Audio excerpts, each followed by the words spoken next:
So it's time for that Q&A. This is a world premiere. This is a world. All right, so I promised you guys a Q&A when I reached 1,500 subscribers, and guess what? I haven't actually reached 1,500 subscribers. The last time I checked, I was at 1,498 subscribers, so just 2 subscribers away.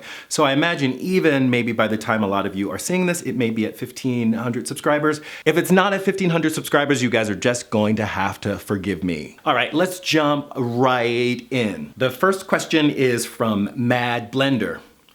Why did you start a YouTube channel, and more specifically, do you consider making YouTube videos a form of activism when discussing topics like veganism, intersectionality, etc.? So why did I decide to start making YouTube videos? I first started making YouTube videos because I wanted to document a trip that I was taking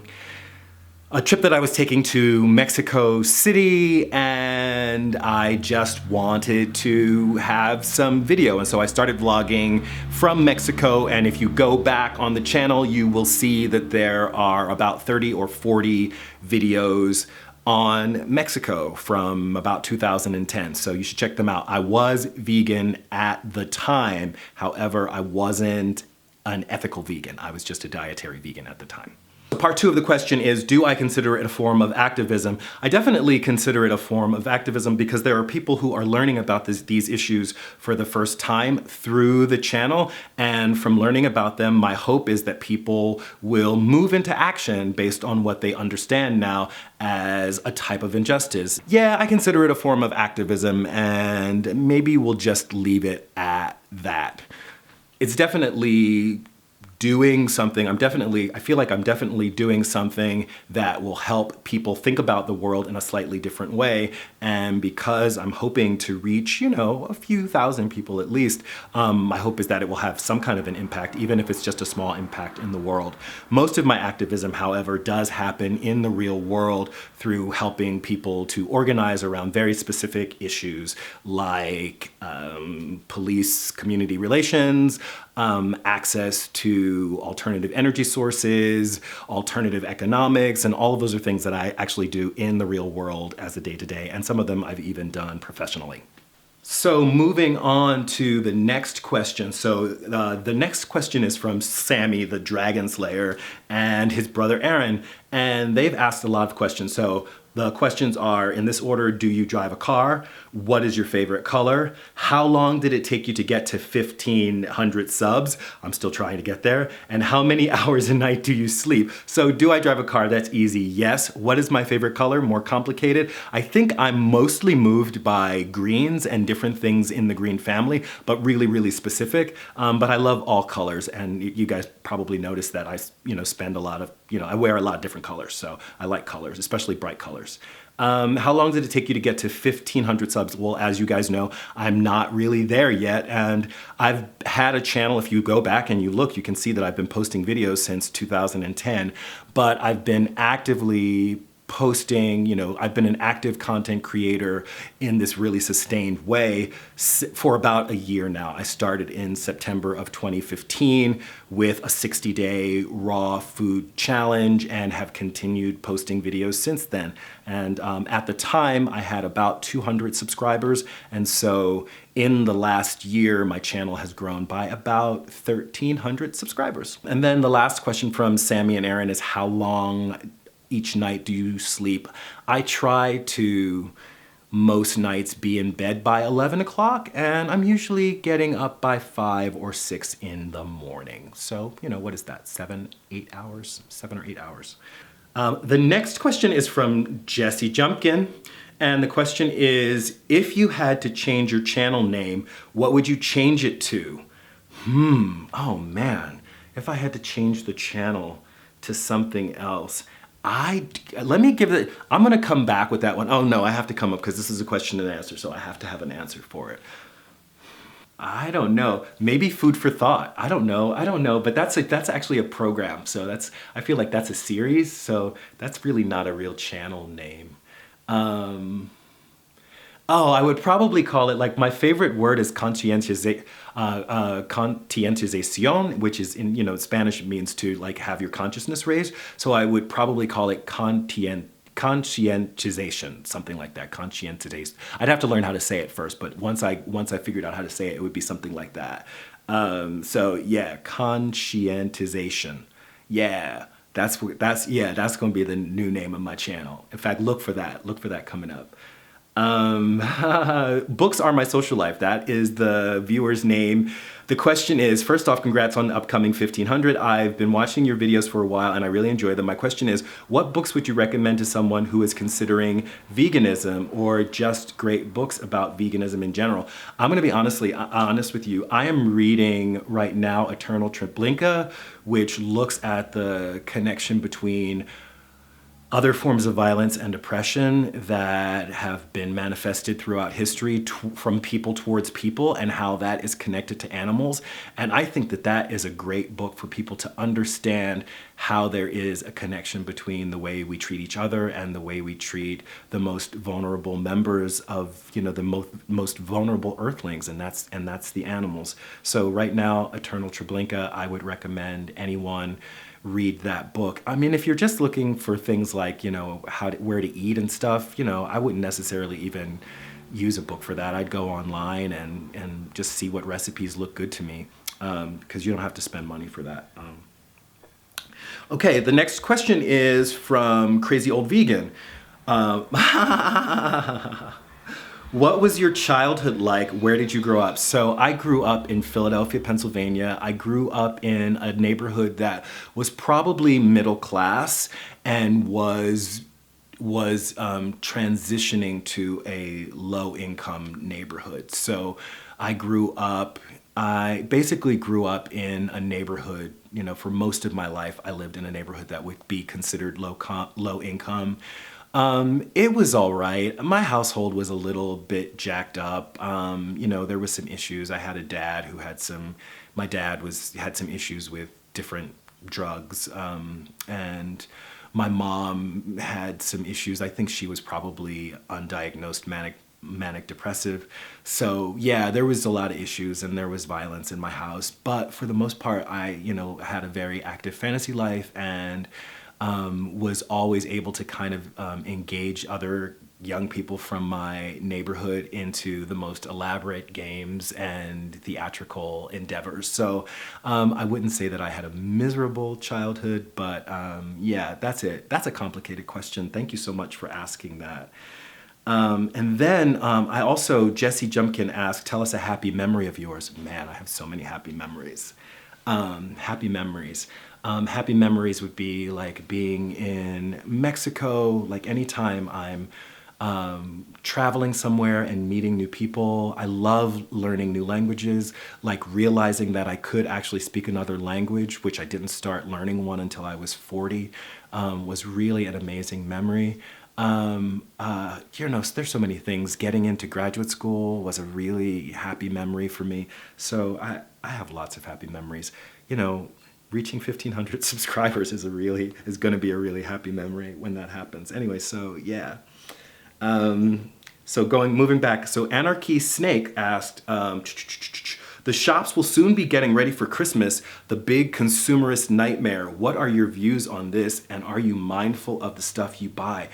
You guys, I'm a little bit of the Scrooge. I don't really engage in the whole... I don't really engage in that way. I will see family. I don't do a lot of purchasing around the holidays, unless it's maybe just to take advantage of some sales that are available, around the holidays. But I try not to engage in that way. And I myself am not a very religious person, so I don't observe the holiday in that way. So yeah. Yeah, I find it very problematic, something that, is supposed to be, it just makes it very clear where the values lie when the biggest holiday of the, sort of in the Christian calendar has been so horribly commercialized. Jessie Fruhwirth asked, aside from eating animals, what's the most regretful speck of ideology you inherited from American culture? Did you get rid of it? How? I think probably the worst thing is my internalized racism, my attitudes about people of color, how I have a lot of the attitudes that I try to talk about on the channel are things that I myself am still working through. So I don't think that I've gotten rid of it. Probably having this channel and probably being a community organizer and doing a lot of reading and learning and understanding understanding systems of oppression are the way that I've come to terms with that stuff. So thank you, cool question. KiwiBanana. Could you tell us about your first partner relationship? So, does that count in the 3rd grade when I kissed Margaret Davis on the way home from school? Or is that real, intimate relationships? I think my first long-term relationship was actually with a woman, and she was much older than me. In fact, she was twice my age. I was 17, so just 2 times 17. And the relationship started because we were working together artistically, and it just kind of kept growing until it was a relationship. It was very complicated. She was married, she had a child. No, she was divorced and she had a child, and there was custody and there was all kinds of things. It was not a great situation to be in. And I actually still have links to the person's daughter, actually, who is, was closer to my age than that person. I was only about 6 years older than the daughter at the time. So, that person's now, basically we're the same age. So let me see. I hope that answers that question. Thanks so much, KiwiBanana. Vegan Scrumpy Maria asked, what do you wish people would ask you but no one does? What do I wish people would ask me but no one does? Probably something to do with my creative side. What excites me creatively, what excites me creatively. And the answer to that is I love working with people who are dedicated and creative and hardworking and pay attention to details. That really thrills me because then everybody's doing their part to create something beautiful collectively and no one's having to pull anyone else's weight. That stuff is really, really, really great. And I hope that makes sense. Thank you. Another great question. These are great questions, you guys. Sarah Jane Ross asked, why has this channel not got millions of subscribers? Y'all better get out and get busy. In fact, can you guys get 2 more people to subscribe so this can be a real celebration?